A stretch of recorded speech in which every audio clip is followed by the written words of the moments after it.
Gary sits on a couch next to Tirsa. They flirt and drink wine.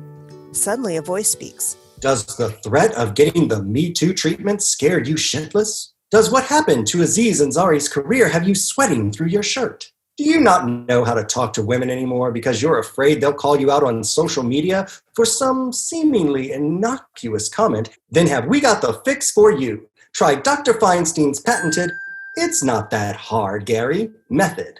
Tell me more. Step 1, act like a fucking normal human being, Gary.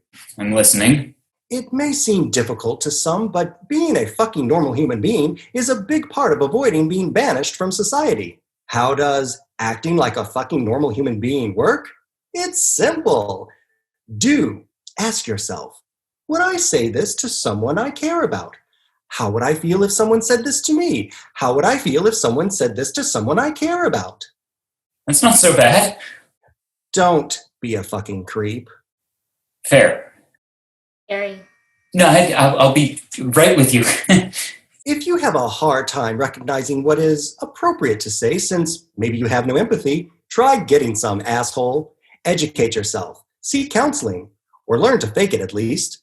If all else fails and you really have no common sense or decency, just shut your pie hole, Gary. Register trademark. Step 2. This one seems tricky, but it's really not. Put your fucking dick away, Gary, unless it's explicitly invited, aka consent. What is explicit, you ask? Let's take a look. Gary and Tirsa later that night are making out in Gary's bed. Gary forcefully shoves a hand up Tirsa's shirt.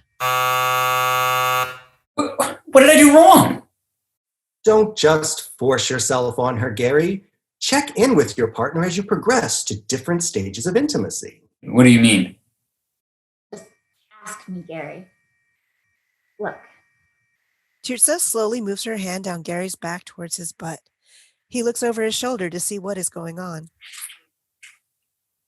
Can I grab your butt? Hell yeah. Tirsa grabs Gary's butt and they continue making out. Wait, but won't that kill the mood if we're asking each other stuff all the time? No. It's hotter if you ask first. It's like, oh my God. Yeah, Gary, you care how I feel. Respect me, Gary. Yes. Wow. Okay. Can I try? Yeah. Can I touch your breasts, Tirsa? Sure. Awesome. And there you go.